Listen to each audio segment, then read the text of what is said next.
Ciao a tutti e benvenuti in questo nuovo video sul mio canale. Io sono Jurassic Paddock e oggi sono qui per spiegarvi più nello specifico la ragione per cui i dinosauri stanno morendo da prima e durante gli eventi di la rinascita.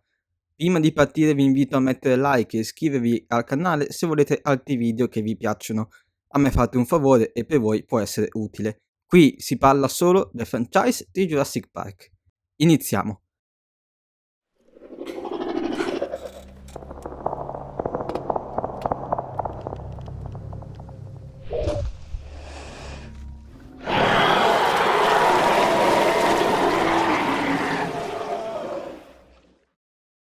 La risposta a questa domanda sembra essere semplice. La sentiamo nel film stesso, quando ci viene detto che i dinosauri stanno morendo per colpa degli agenti atmosferici, climi e temperature. In quasi tutto il mondo non sono adatte e infatti i dinosauri rimasti si trovano solo in zone vicino all'equatore, alcuni sulla terraferma, la maggior parte sulle isole dalle alte temperature.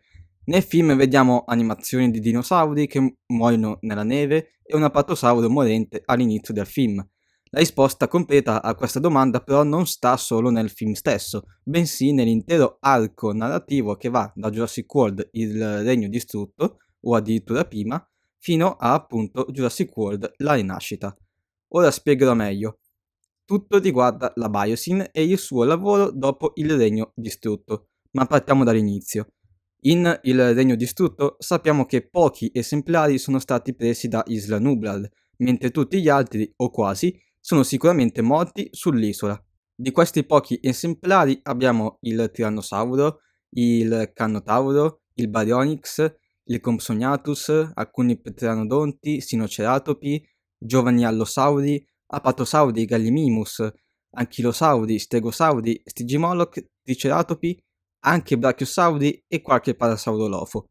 Dinosauri come il Dilophosauro, l'Ouranosauro e il Monolophosauro sono morti sull'isola, probabilmente. Il totale di esemplari scappati da Villa Lockwood sono circa 30-40.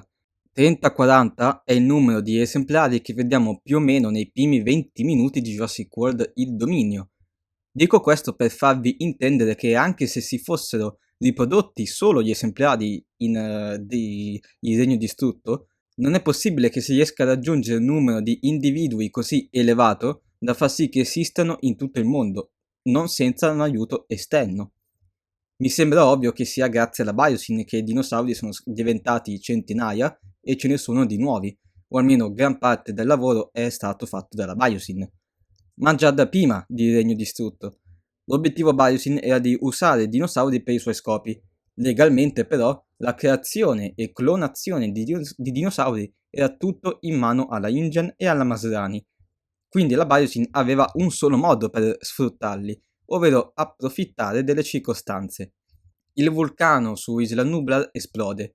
Illegalmente, gente InGen, o così può sembrare all'interno del franchise, porta i dinosauri sul continente americano, i dinosauri poi scappano e la situazione è perfetta. Da quel momento in poi qualsiasi creatura preistorica libera in giro per l'America è solo colpa della InGen, anche se è stata la Biosyn a crearle, o quantomeno indirettamente. Per i dinosauri nel resto del mondo la scusa sarà quella del mercato nero e dei contrabbandieri, e in parte è così. Ma in realtà sappiamo essere tutta colpa della Biosyn. Ma è molto probabile che questo scenario fosse già previsto dalla Biosyn. Serviva solo un espediente che permettesse loro di non essere dei sospettati.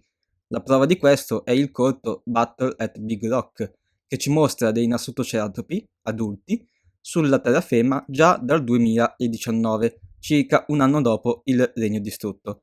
Nel corto scopriamo che il cucciolo di Nasutoceratopo è il primo dinosauro nato sulla terraferma. Tuttavia quasi sicuramente non è vero. La specie del Nasutoceratopo non era su Isla Nublar, o c'erano su un'altra isola, magari quella di St. Hubert, come il Parasaurolofo, oppure anche loro sono nati sulla terraferma, e l'unica azienda che avrebbe potuto farlo è la Biosyn, o meglio, la Biosyn è l'unica che può aver diffuso i primi esemplari. Poi il resto è stato fatto tutto naturalmente. Teoria del caos e dominio ci mostrano altre specie che difficilmente potrebbero venire da altri posti senza un aiuto esterno. ad esempio le creature provenienti da Isla Sonna, e sappiamo che alcuni esemplari sono stati presi dalla Manta Corp nel 2015, ma principalmente è stata la Biosyn dopo il Regno Distrutto ad esportarli. Abbiamo capito che la Biosyn ha creato vari nuovi dinosauri diffusi in tutto il mondo già dal 2018, grazie anche al mercato nero e ai contrabbandieri. Ciò come ci aiuta a capire perché i dinosauri stanno morendo solo dopo il dominio? Perché solo dopo il crollo della Biosyn? O almeno così può sembrare. La risposta può sembrare semplice. Se l'azienda che crea dinosauri crolla, i dinosauri non vengono più clonati. In realtà non è così semplice.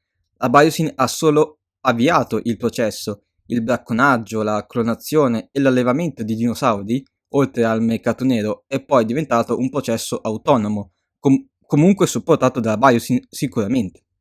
Allora com'è successo?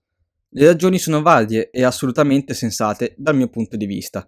Innanzitutto, i vari dinosauri che vediamo in Il Dominio sono in parte dinosauri con modifiche InGen, Blue, Beta, gli apatosauri, i sinoceratopi, gli anchilosauri, triceratopi e tanti altri. Queste specie InGen sono state modificate in modo da sopportare cambiamenti di temperatura, crescita rapida, riproduzione autonoma. In sostanza sono stati creati per l'adattamento e la sopravvivenza. Tuttavia non erano molti e se esistevano non erano perché si riproducevano loro, ma perché venivano fatti nascere. Pensiamo ad esempio al Baryonyx o agli allosauri o al Carnotauro. Al contrario, alcune specie di Il Dominio invece sono di natura Biosyn e sono nella loro forma più pura, quindi puri al 100% o quasi. Significa che sono stati riportati in vita letteralmente dinosauri che esistevano 65 milioni di anni prima. Stiamo parlando di Moros intrepidus, Nasutoceratopi, appunto, Pachydinosauri, il Quetzalcoatlus, Becle spinace, Stegosauro, probabilmente anche Majangasauro, Oviraptor e altri che vediamo in Il Dominio o Teoria del Caos. Questi dinosauri invece è più che sensato che prima o poi morissero per cause naturali, non potendo sopportare un clima molto diverso da quello che c'era appunto 65 milioni di anni prima. L'unica ragione per cui sono rimasti vivi fino al dominio è perché il mercato nero e la Biosyn continuava a clonarli, ma una volta smesso i vari individui puri non sarebbero durati molto. Per quanto riguarda le creature InGen, invece, si tratta comunque di dinosauri che hanno una età molto varia. Parliamo di alcuni anni per alcuni esemplari fino a decenni per tanti altri esemplari. Chiaramente non possono vivere per sempre, prima o poi dovranno morire anche le creature a cui più ci siamo affezionati, compresi i vari T-Rex che esistono, ad esempio Rexy, Buck, Do e tutti gli altri, i Brachiosauri, i vari Velociraptor, soprattutto quelli da Isla Sonna e tanti altri.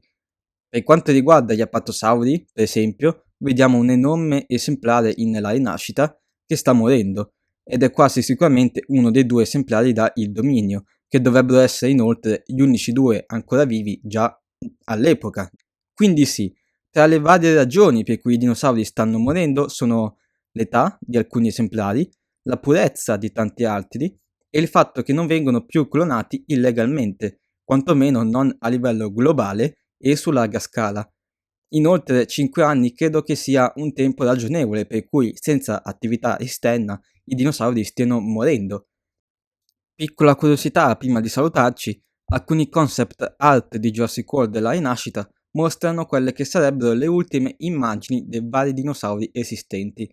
Tra le creature, oltre a Stegosauro o al Tirannosauro, c'è anche il Mosasauro del Jurassic World. Ora, queste immagini non sono presenti nel film e non fanno parte di nessuna campagna pubblicitaria. Sono delle immagini concept, significa che non sono attendibili per il canone, non interamente, ma comunque possiamo prenderle in considerazione per concetti e tematiche. Ad esempio, che sia vivo o no il mosasauro di Jurassic World durante gli eventi di La Rinascita non lo sappiamo, ma possiamo dedurre come presto o tardi morirà proprio nel periodo tra il dominio e la rinascita, o dopo la rinascita. Insomma, scordiamoci di rivederlo. Se non è ancora morto fisicamente, è morto a livello concettuale e di presenza in prodotti multimediali, probabilmente. Jurassic World La rinascita ci ha introdotto un nuovo scenario, forse non necessario ma comunque logico. C'è da capire quale sarà il futuro del franchise ora che gran parte dei dinosauri sono morti e quei pochi rimasti sono su delle isole o comunque ai tropici. Quali altre storie si potrebbero raccontare con un minimo di creatività senza cadere nella banalità, che tra l'altro a mio parere è stata già raggiunta dalla rinascita. Magari ne parleremo in un futuro video. Intanto io per oggi ho finito qua. Grazie per avermi seguito fino a qui. Ditemi cosa ne pensate nei commenti e ci vediamo al prossimo video. Io sono Jurassic Paddock.